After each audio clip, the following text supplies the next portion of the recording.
ሰላም ጤና ይስጥልን ውድ አድማጭ ተመልካቾቻችን እንዴት ቆይታችኋል እያልኩኝ ወደ ሰዓቱ መረጃዎቻችን ተሻገርኩኝ። ወደ መረጃዎቻችን ስናመራ ነገሮች እጅግ አስፈሪ ሆኗል። ኢራን እስራኤል ላይ ሚሳኤል ስታዘንብን ያደረችው። ሌላኛው አሜሪካ የእግረኛ ጦር የምታሰማራ ከሆነ ኢራን ከ1 ሚሊዮን በላይ ተዋጊ ወታደሮችን ለጦርነት ማዘጋጀቷ ተዘግቧል። እንዲሁም ኢራን ታምር የሆነ ነገር ይፋ አድርጋለች። ከመሬት በታች የሚሳኤል ከተማ መስርታለች። የአሜሪካ የምሽግ ደርማሽ ቦምብ እንኳን ጥቃት ቢፈጽም ሊያጠቃው የማይችል ምሽግ ነው። ኢራን ወታደሮቿ በካርጋ ዙሪያ የመሬት ውስጥ ምሽግ ቆፍረው የአሜሪካ ወታደሮችን እየተጠባበቁ ይገኛሉ። ጉዳዩ በርካቶችን አስገርሟልም አስደንግጧልም። አሜሪካም ይህንን በመፍራት ለ5 ቀን የሰጠችውን ቀነ ገደብ 10 ቀን አራዝማለች። ሙሉ መረጃውን ይዘናል የምናስደምጣችሁ ነው። ሌላኛው መረጃችን ዶናልድ ትራምፕ የኢራን መንፈሳዊ መሪ እንደሆን ተጠይቄ ነበር፣ ግን ይህን ጥያቄ ውድቅ አድርጌዋለሁ ሲሉ ከንቱ ምኞታቸውን ገልጸዋል። መረጃውን ይዘናል የምናስደምጣችሁ ነው። ሌላኛው መረጃችን የአሜሪካ ወታደሮችን የሚያስተናግዱ ሆቴሎች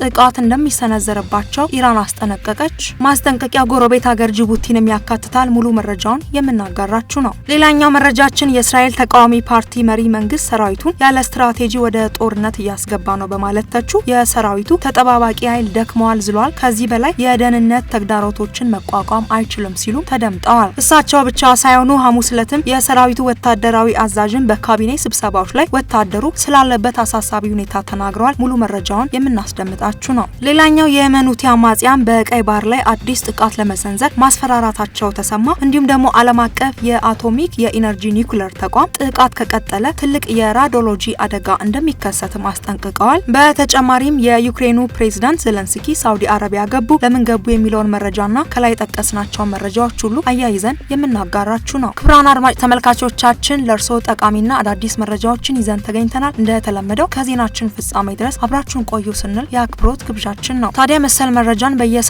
ለማግኘት ቻናላችንን ሰብስክራይብ በማድረግ የደውል ምልክቱን መጫን እንዳይረሱ። ቪዲዮ ላይክ፣ ሼር በማድረግ ይጀምሩ።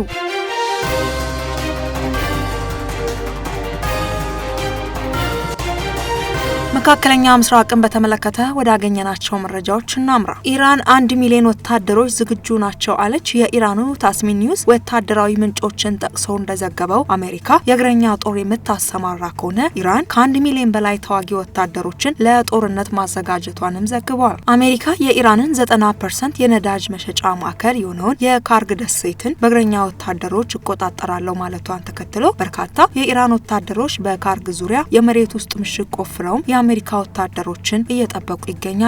በኢራን ያዝድ ግዛትም የግራናይት ተራራ ውስጥ ሚስጥራዊ የሆነች የሚሳኤል ከተማ አለች። ይህ ቦታ ወታደራዊ ጣቢያ ብቻ ሳይሆን የማይበገር የመሬት ውስጥ ምሽግም ነው። ከመሬት በታች ያለን ወታደራዊ ምሽግ መደብደብ የሚችለው አሜሪካ ሰራሹ GBU 57 ሞብ ሲሆን እስከ 60 ሜትር 200 ጫማ ጥልቀት ባለው ኮንክሪት ውስጥም ዘልቆ መግባትም ይችላል። ነገር ግን ይህ የኢራን የሚሳኤል ከተማ በ440 ሜትር ከ1400 ጫማ በላይ ጥልቀት ውስጥም ይገኛል። ይህ ማለት በአሜሪካ በGBU 57 ምሽግ ደርማሽ ቦምብ ጥቃት ብትፈጽምም ጉዳትም አይደርስባትም። የዚህ ግራናይት ተራራ ጥንካሬው እስከ 125000 EDM ሲሆንም ይህም ከተለመደው የጠንካራ ኮንክሪት በ25 እጥፍም የበለጠ ጠንካራ ነው። በተራራ ውስጥም ግዙፍ የዋሻ ኔትወርክና የውስጥ የባቡር ስርዓትም አለ። ሁሉም ግዙፍ የባላስቲክ ሚሳይሎች በአንድ ቅጽበታዊ እይታ ከአንድ ቦታ ወደ ሌላ ቦታ ሊንቀሳቀሱ ይችላሉ። በተራራው ላይ የተለያዩ ጎኖች ያሉ በርካታ የመውጫ መንገዶች አሉ ሲሆን በቅጽበትም ማጥቃትና መደበቅም ይቻላል። ሌላኛው መረጃችን የአሜሪካው ፕሬዝዳንት በቃ ላይ የለት ያስባለ ነው። ዶናልድ ትራምፕ የኢራን መንፈሳዊ መሪ እንደሆን ተጠይቄ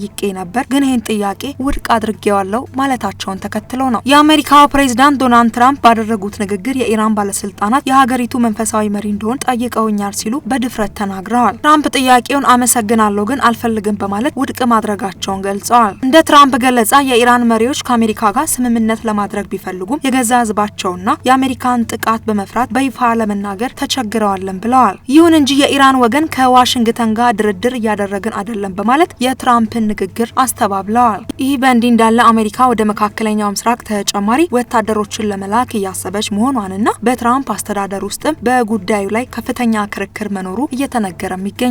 ሌላኛው መረጃችን የአሜሪካ ወታደሮችን የሚያስተናግዱ ሆቴሎች ጥቃት ሊሰነዘርባቸው ይችላል ስትል ኢራን አስጠነቀቀች። ማስጠንቀቂያው በጅቡቲ ያሉ ሆቴሎችንም ይመለከታል። የኢራን የውጭ ጉዳይ ሚኒስትር አባስ አራቂቺ በመካከለኛው ምስራቅ የሚገኙ ሆቴሎች የአሜሪካ ወታደሮችን ማስተናገድ እንዲያቆሙ ከበድ ያለ ማስጠንቀቂያ ሰጡ።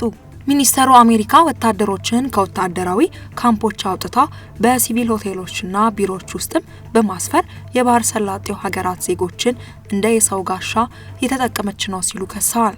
እንደ ፋርስ ዜና ወኪል ዘገባ ማስጠንቀቂያው በባህሬን፣ በተባበሩት አረብ ኤሚሬትስና በሶሪያና በጅቡቲ የሚገኙ ሆቴሎችን ያጠቃልላል። ኢራን እነዚህን መገኛዎች በዝርዝር መለየቷን የገለጸችም ሲሆን ወታደሮቹን ማስተናገድ የማያቆሙ ከሆነ ተቋማቱ ህጋዊ የመከላከያ ኢላማ ተደርገው ጥቃት እንደሚሰነዘርባቸውም አስታውቃለች። ይህ ሁሉን አቀፍና የመጨረሻ የተባለው ማስጠንቀቂያ ቀጠናዊ ውጥረቱን ይበልጥ ማባብሶታል። ሌላኛው የየመን ሁቲ አማጽያን በቀይ ባህር ላይ አዲስ ጥቃት ለመሰንዘር ማስፈራራታቸው ተሰማ። በየመን የሚንቀሳቀሱትና በኢራን የሚደገፉት የሁቲ አማጽያን ከቴህራን ጋር ያላቸውን አጋርነት ለማሳየት በቀይ ባህር ላይ አዲስ ጥቃት ለመሰንዘር ዝግጁ መሆናቸውን አስታወቁ። የቡድኑ ከፍተኛ አመራር እንደገለጹት አማጽያኑ ሁሉንም ወታደራዊ አማራጮችን አሟልተው ለእርምጃ መጠባበቂያ ላይ ይገኛሉ። ይህ እርምጃ ቀደም ሲል የነበረውን የዓለም ኃይልና የኢኮኖሚ ቀውስን ይበልጥ ሊያባብስ እንደሚችልም ተሰግቷል። በተለይም በየመን የባህር ዳርቻ ላይ የሚገኘው ስትራቴጂካዊ የባቢ አል መንደብም ሰርጥ ዋና የጥቃት ኢላማ ሊሆን እንደሚችልም ተመላክቷል። ኢራን በበኩሏ በግዛቷ ወይም በደሴቶቿ ላይ ጥቃት ከተሰነዘረ በባቢ አል መንደብም በኩል ግጭቱን እንደምታሰፋ በተዘዋዋሪ አስጠንቅቃለች። ባቢ አል መንደብም ከፋርስ ባህረ ሰላጤ ወደ አውሮፓ የሚጓዘውን ነዳጅን ጨምሮ ለዓለም አቀፍ የንግድ ወሳኝ መተላለፊያ ነው። ሌላኛው እስራኤል ውስጥ በኢራን ሚሳኤል የተመታ መኪና ኢራን ለተከፈተባት ጥቃት ያጸፋ በእስራኤልና በሌሎች የመካከለኛ ምስራቅ አገራት ላይ ያልተቋረጠ የሚሳኤልና የድሮን ጥቃቶችን እየፈጸመችም ነው። ሀገሪቱ ሚሳኤሎችን በጸረ ሚሳኤል ለማክሸፍ እየሞከሩ ቢሆንም በሁሉም ላይ ግን አልተሳካላቸውም። በዚህም ሳቢያ በሰውና በንብረት ላይ ጉዳት እየደረሰባቸው ነው። በዚህ ቪዲዮ ላይም የእስራኤል ሰራዊት ከኢራን የተተኮሰ ነው ያለው የሚሳኤል አንድ መኪና ሲመታም ይታያል። ሌላኛው መረጃችን ዓለም አቀፍ የአቶሚክ ኢነርጂ የኒውክሌር ተቋማት ጥቃት ከተቀጣጠለ ትልቅ የራዲዮሎጂ አደጋ እንደሚከሰት አስጠነቀቁ። ወደ ዝርዝር መረጃው እናምራ።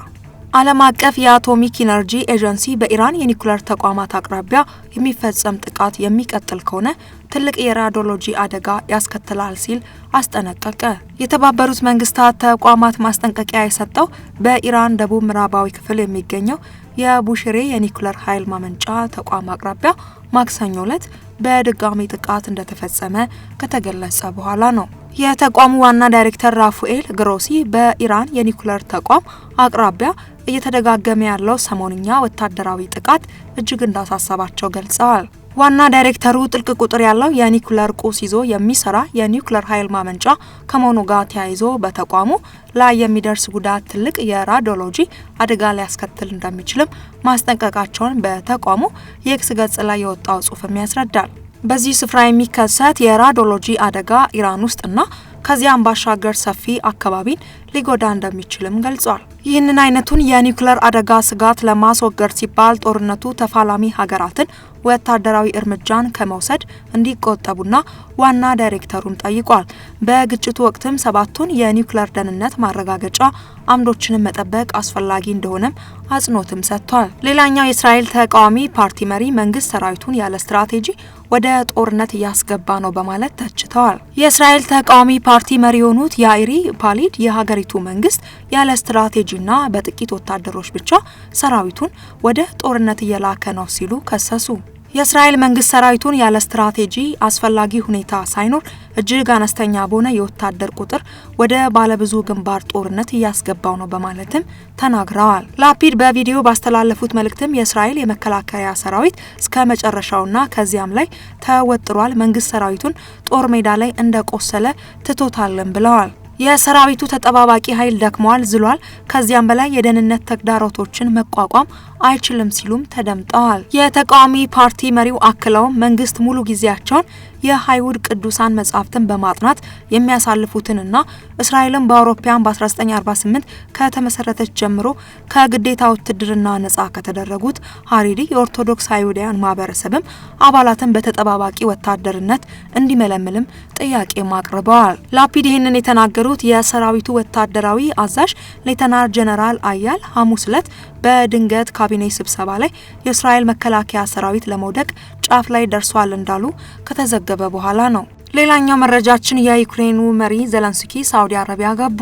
የዩክሬኑ ፕሬዝዳንት ቮሎዲሚር ዘለንስኪ አስፈላጊ ስብሰባዎችን ለማድረግ ሳውዲ አረቢያ ገብተዋል። ጉብኝቱ በሩሲያና ዩክሬን ጦርነት ዙሪያ የአረብ ሀገራትን ድጋፍ ለማግኘት ያለመ ነው። ዩክሬን በኢራን ድሮኖች ለሚጠቁ የክልሉ ሀገራት ያላትን የድሮን ቴክኖሎጂና የአየር መከላከል ልምድም ለማካፈል ስትስማማ በምላሹ የፋይናንስና የቴክኖሎጂ ድጋፍም ትፈልጋለች። በተያዘም በጅዳ የሰላም ድርድር ለማድረግ የዩክሬንና የአሜሪካ ልኡካን ቡድን ወደ ስፍራው ያመራሉ ሲሉ የሳውዲ መገናኛ ብዙሃን ዘግበዋል። ውድ አድማጭ ተመልካቾቻችን እንግዲህ አሜሪካ የእግረኛ ጦር የምታሰማራ ከሆነ ኢራን ከ1 ሚሊዮን በላይ ተዋጊ ወታደሮች ለጦርነት ማዘጋጀቷን ተናግረናል። እንግዲህ ውጊያው ከአየር አልፎ በምድርም የሚሆንበት አጋጣሚ የሰፋ ነው ማለት ነው እንዲሁም ይፋ አድርገዋል። ኢራንም እንግዲህ ቀድማ በመዘጋጀት ከመሬት በታች የሚሳኤል ከተማ አላት። በኢራን የአዝድ ግዛት የግሬናይት ተራራ ውስጥ ሚስጥራዊ የሆነች የሚሳኤል ከተማ አላት ማለት ነው። ይህ ወታደራዊ ጣቢያ ብቻ ሳይሆን የማይበገር የመሬት ውስጥ ምሽግም ነው። ይሄ እንግዲህ ለአሜሪካም ለእስራኤልም አስፈሪ ነው ለቀጠናው ማለት ነው። ምክንያቱም ውጊያውን በዚህ እናደርጋለን ካሉ ምሽጉ ፈጽሞ እነሱ ብቻ የሚያውቁትና ተደብቆ ማጥቃትም ስለሚቻል ወታደሮቹ አንድ በአንድ ሙሉ ለሙሉ ያልቃሉ በሚባልበት ደረጃ እንደሚደርስም መደምደም ይቻላል ማለት ነው።